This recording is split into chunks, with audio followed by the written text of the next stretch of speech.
welcome to the first official episode of IXU On Air. I'm your host, Thornton Fincham, and in episode 1 we spoke to Cricket Namibia, the national men's side's coach, Pierre de Bruin, and the captain, Gerard Erasmus.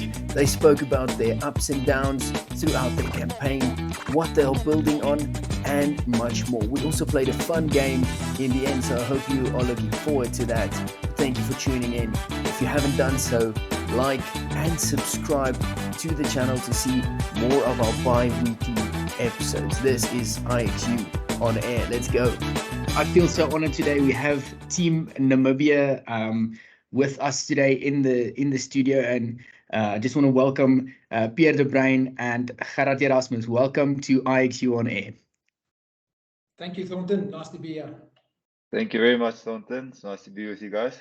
And something not cricket related, I just have to say congratulations on the wedding, Gerard. It was amazing and all the best. We just have to say it. I mean, there was pictures everywhere, so I have to celebrate with you. And I hope the honeymoon was amazing. Yeah, thank you very much. As from IXU side, we tried to dress ourselves properly. So I think we managed to look good as we look on TV always. No, you definitely got that right. Thanks so much for joining, gents. I think let's start off with it. We want to hear a little bit about the history of the team. Cricket Namibia is such an awesome, I'm going to say organization, or just there's such a culture behind it. And for the people who don't know, I would like to just hear from, and this one is for Pierre, so I directed a few questions. Gerard, at the end of each question, if you want to pop in and add something, you're more than welcome to. But Pierre, just tell us a bit about the history of Cricket Namibia. Now, look, if you want to go short term, we can start at 2019 when our legacy started. I say it's a team that we started building a new team in 2019. But cricket in this country has come a long way. A lot of people have built the foundation over the years for this team now to perform and to be successful. And I think sometimes you neglect to remember what people have done in the past, and a lot of work through tough times when funding was limited. And facilities, all sorts of resources were limited.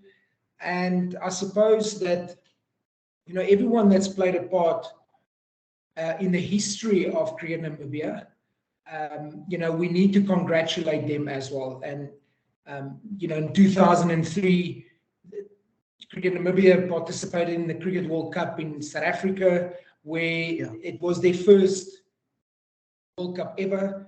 And that was, I suppose, the start of building a foundation for Cricket Namibia to eventually compete at international level.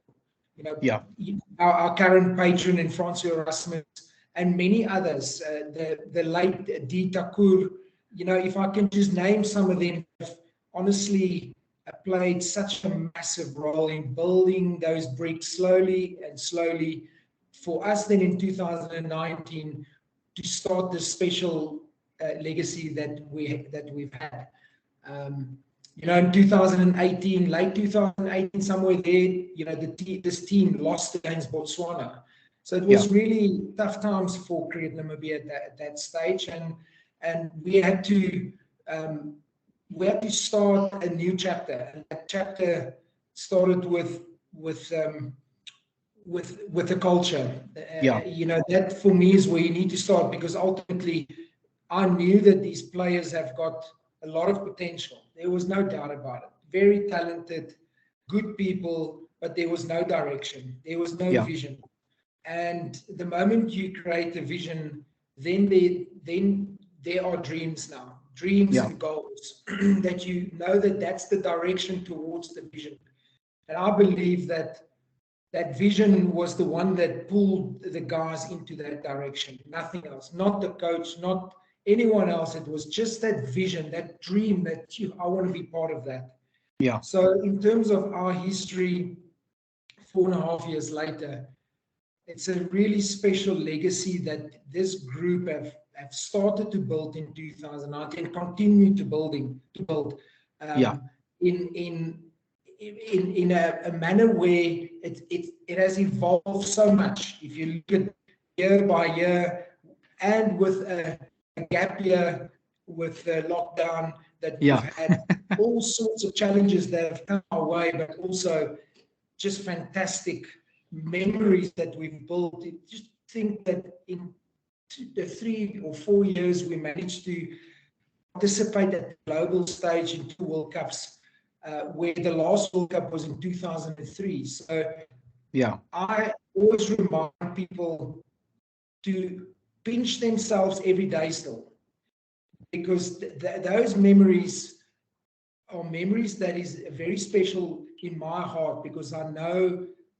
how hard everyone had to work here, every single player with limited resources, and Yeah. that's a Yeah. fact. We had to do more than the guy next to us, and that but it brought us joy, happiness, success. It's made cricketers very good people as well. Yeah. And I think just agreeing with you, hearing that story, in history can be a month ago, and it can be 20, 30 years ago, and building your own legacy. I think that's the exciting part, that kind of gives me this, I want to get out of my chair, hearing the way you speak and seeing what the gents are doing over there, knowing that you have to put in a harder effort than maybe some of your neighbors have to put in, but then knowing that you are building on a legacy that could last, and maybe in the future turn into that 100-year legacy, that if we do a podcast, then we can have a chat about a bit of a longer history with much more successes to talk about. But yet in these last 4 years, there's a lot to talk about, and it's something, there's a lot to be proud of. So well done on that. So I think it's great to hear a bit more about the team. So speaking about that, Gerard, since you were involved with the Eagles, what was your best season so far? And if you can just give us a little memory of in that season, what happened that made it so great? Yeah, I almost want to say that the last 4 years felt like one season, just because it was one continuous ride of high and high and high. And yeah, Yeah, I think it's probably, and I think Coach might agree with me, it probably felt like that season sort of just ended only just now after the second World Cup, Coach. It was like it was the first time that we had to sort of rejuvenate our squad. We had injuries, we had this and that, and just yeah, like any organization goes, we've had our own challenges over the last 6 months and last year. yeah, But to if I could say a 12-month period, I definitely think it was that 12-month period in which we started our ODI cycle, played World Cup qualifiers, qualified for our first World Cup since the 2003 World Cup. Just such a season in which we moved so fast, that we didn't quite understand what a big legacy we are building. We didn't quite understand how what the impact is of the things we are doing at that moment. And yeah, looking back at that now, that 2019-20, or say end of 19 through 20 season, and maybe all the way through to the first World Cup, because of that COVID gap, I think that's probably one season that we did a lot of work that put Cricket Namibia on the map. A lot yeah, of successes happened in that small period. That just it was like our little boom. Yeah, yeah, so that's probably my favorite season, definitely in Cricket Namibia. Yeah, I'm only 28, but I've just counted that I've been in Cricket Namibia select sides for 16 years. So yeah, it well feels done. like it's a long way to think back, but it also feels like all of that is just a culmination of all the work that not only lots of members of our society, the ones that Pia mentioned earlier, but also players, guys that had heartbreaks in the past who didn't make those qualifiers. The 2003 World Cup had players, for example, that were amateurs, and they just had to get off their work a bit. And Yeah, those selfless stories that you hear is stories that it inspired a lot of guys like myself and Stephen Bass, those guys that grew up in Windhoek at the time, to now have successful seasons like like the ones that we're talking about now. Yeah. No, it's great that you mentioned that, and it's obviously the podcast is audio, but the visual, it's good to see your face in this, because the way you lit up when you spoke about the season just shows what it means. And speaking about your career from as a youngster, the next question is directed at Pia. Is just with the success of the team. I mean, you have to think back on where are we going to repeat this success. We need to go lower down, and we need to invest on a school level. So Pierre, how does that look like in terms of what Namibia's investment is on a school level, and what are you guys doing there to get the structure right so that we can have future Gerards? Yeah, it's a good question, because when we talk about limited resources, it's a country with 2.5 to 2.6 million people. Currently, we've got a Karnataka side from India, they've got 1.3 billion people in their country. And sometimes you've got to put a lot of things in perspective, is that just where I was brought up in Centurion, which is a suburb in Pretoria, there are 28 schools. Yeah. And in Windhoek itself, they can't even compete with a little suburb in Pretoria, never mind South Africa. So you've got to put a lot of things in perspective in how you create that feeder system that can feed your national side. Yeah. And unfortunately for the inpatient person, it takes time, especially if you're in a phase where you need to rebuild, which we are. We started that in 2019-20. We had a year gap, and we're continuing to invest in our high performance pipeline. And there are no shortcuts there. Unfortunately, in terms of physical, mental, technical development, when it comes to your younger players, especially from 12 years old, and if you look at the long-term athlete development program, those steps are there for a reason. When you need to nail the fundamentals, when you need to start learning how to train, and then trying to train, and then trying to compete, those phases is so important that you implement them in a high performance system. We are investing so much right now with good people, passionate people, to educate and develop our young players. But as I said, if I look at our under-19s that are going to play next month in a very important World Cup under-19 qualifier in Tanzania, if I look at that group, I get so excited, because in 2-3 years' time, most of those players will be good enough to play at the level that the national guys are playing right now. Yeah. And I'm saying that because of our programs and our vision is in place in how to develop them to be ready when they're 22 years old. Gerard mentioned earlier something earlier, and I was told that when I arrived in 2019, yes, we've had players that played for the national team when they were 16. Is that right? In my opinion, it's not right. It's a systematic error that to have a 16-year-old playing international cricket already. However, I fully get it when you are a Sachin Tendulkar, who have played international cricket at a young age, and there are many other. Look at the systems that they've gone through. Look at the caps that they had to go hang first, one by one, to get to that national side, to learn their trade. And I think that, and this is what I always say to people, is you've got to understand how good Gerard Erasmus and Stephen Hart and these guys that had to go represent their national team in adult cricket at that age shows a lot of character, shows a lot of ability. But in other systems, you can lose them.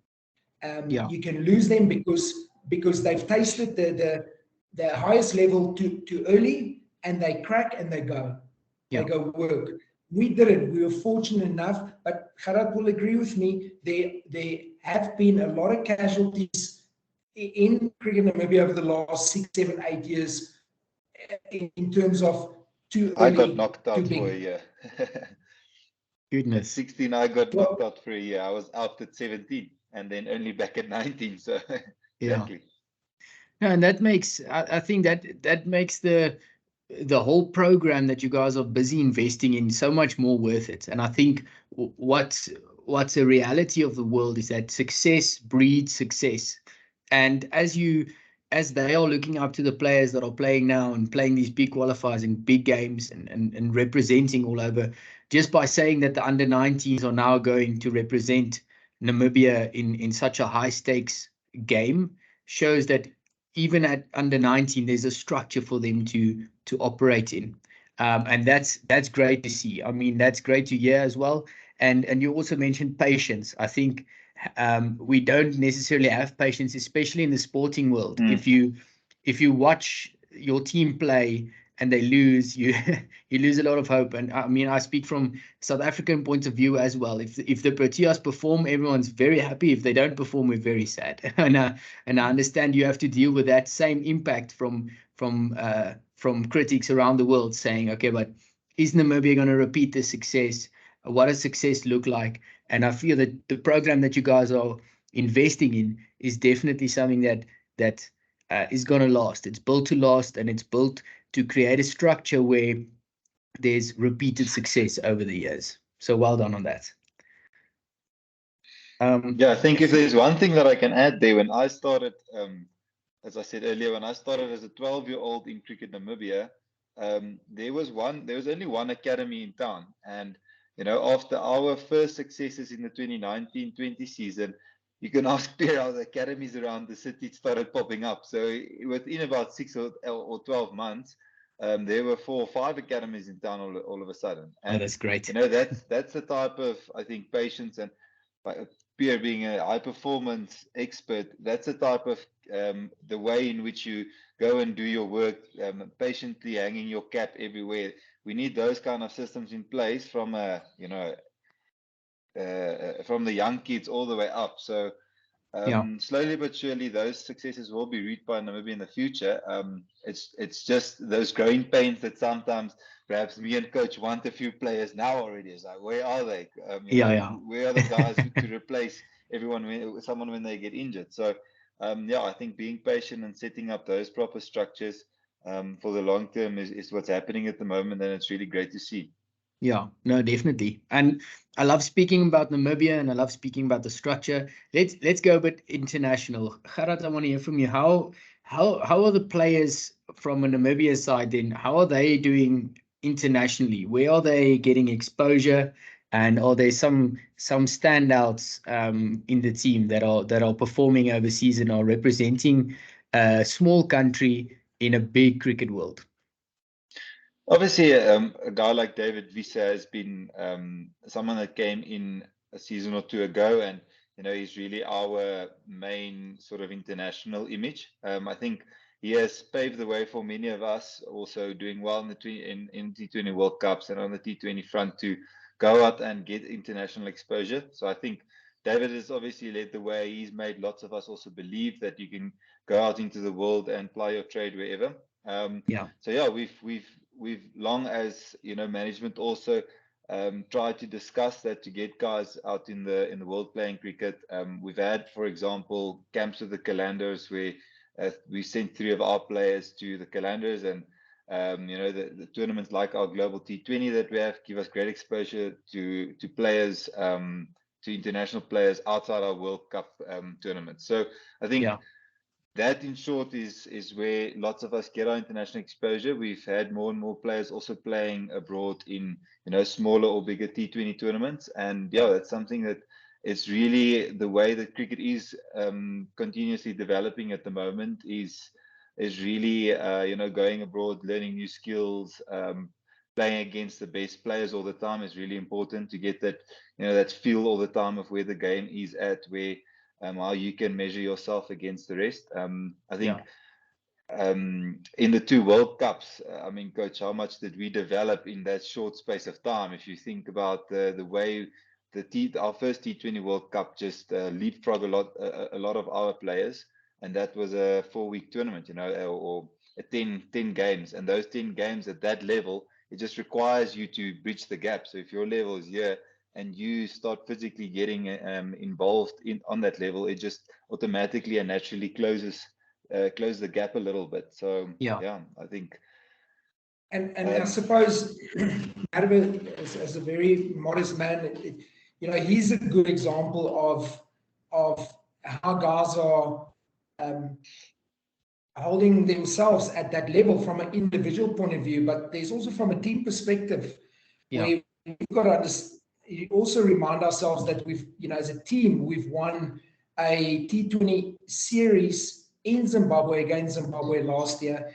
We've had a World Cup where we made history in 2022, where there were little moments that announced very good players. Who will forget David Wies's winning runs over extra cover against Ireland? Who will forget Gerard Erasmus' knock against Ireland? That beautiful six over the bowler's head, celebrating, making history. And who will forget Ruben Trumpelmann's first over against Scotland, getting 3 wickets, swinging the ball, showcasing his skill. Those little moments have given a lot of guys the opportunity and announce themselves at the global level. And as a team, we announce ourselves as Cricket Namibia, the Eagles. If you walk down the street, if you at the airport somewhere and you say, I'm involved with Cricket Namibia, people go, it's brilliant. You guys have done so well. So for me, as a team, we have managed to create that identity. And how special is that at the global stage, where in the 2022 World Cup, where you beat Sri Lanka by around 80 runs in a World Cup. So as a team and as individuals, as a combination, I encourage every player, and Gerard has been very fortunate. He's now starting to create a little bit of a name for himself to get more gigs, if you want to call it that, more opportunity out there. He's done very well in January in the UAE T20 League. And we want all our players to get these opportunities. Got a couple of players now playing in England in the UK League. It's only going to make you better. It's only going to show you that the world is much bigger out there than just what we are used to right here. Yeah, no, definitely. Coach, you spoke about little moments that give this excitement and that give exciting,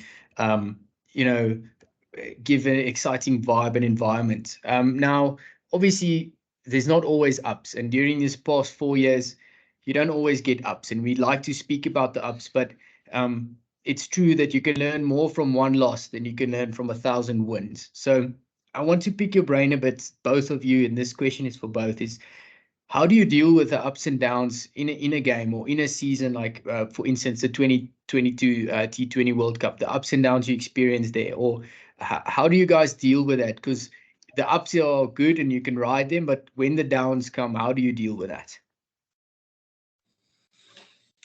Yeah, it's a tough industry to be in pro sport, cutthroat, performance-based. It's tough, and you learn your biggest lessons through tough times. And over the last 4.5 years, we've had tough times.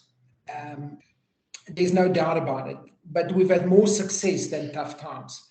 And I suppose we've been tested really, really well the last 6 to 8 months. Just after that last World Cup, we picked up 4 or 5 crucial injuries in our team. We toured to Nepal, Kathmandu. It was tough. And for me, it is just important that how do you deal with it? You can't deal with it on your own. You're gonna blow a gasket, especially as a coach and captain. Gerard and myself, we steer the ship, and there's a lot of times where it's very tough for a coach and a captain to continue trying to figure out things. So you're as good as your support base around you. A lot of times I go back to the culture and I ask the culture to just please get us out of this. We've worked hard, we've grind hard, we've sacrificed so much. And I believe that any sporting team, and if you go through the best sporting teams in the world, from basketball to cricket to rugby, you almost guarantee the dip. And Yeah. if you're not ready for that dip, and if you don't have enough support around you in that dip, that's when it really gets tough. And we have learned some good lessons. I've learned as a leader really good lessons from our side, that dip is coming again. I just don't know when, but what do you need next time when you're in that dip? And that is the valuable lessons that I've learned the last couple of months. Yeah. Yeah, Gerard, do you have I anything think to add there?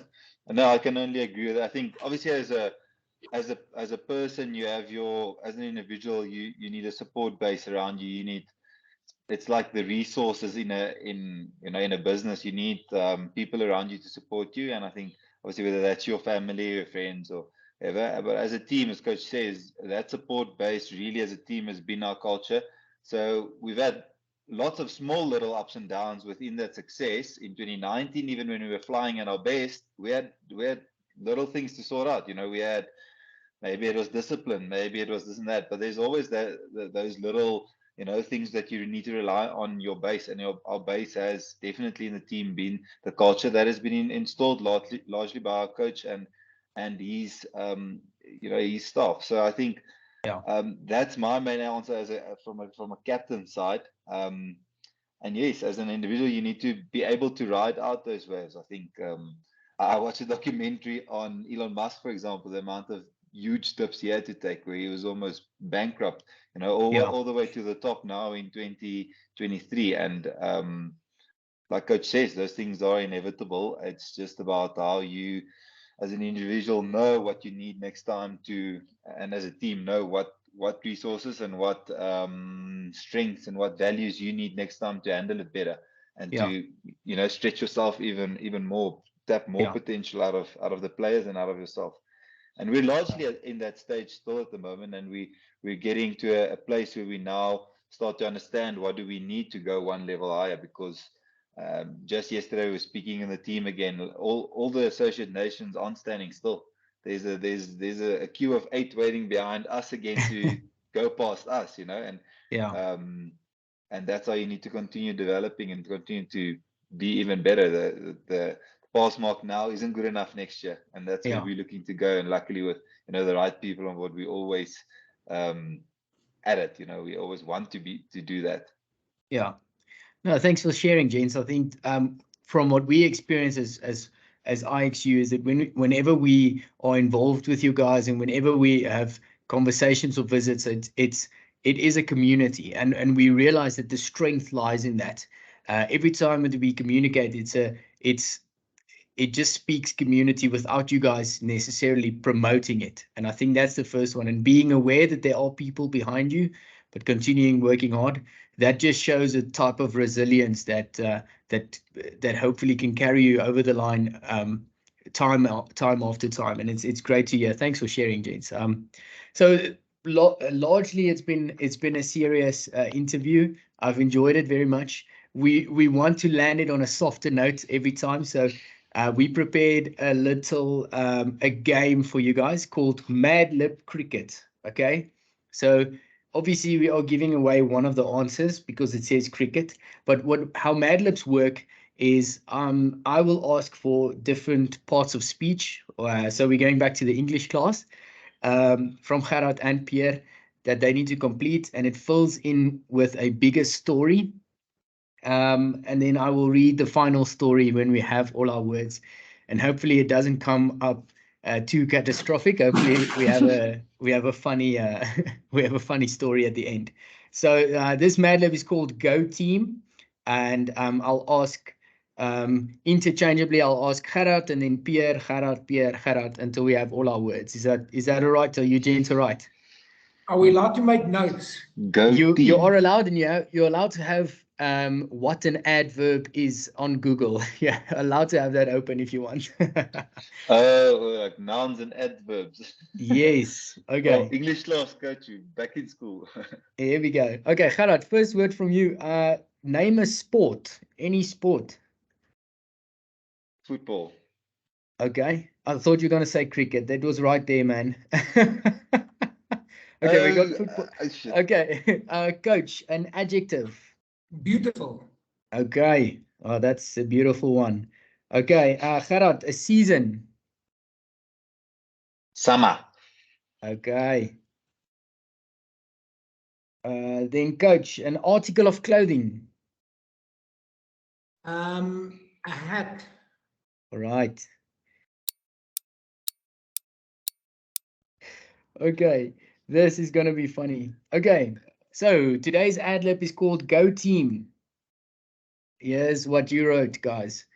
Nothing beats a game of football on a beautiful summer's day. Fans dress in their team's hat and wave fields to show their support. Before the game, the players will swing with fans and autograph stumps for them. It's a tradition to eat lamb madras or crackers and cottage cheese at swimming games.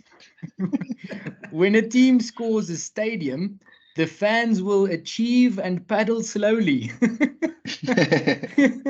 And if you are rose red, you can catch a flying dive.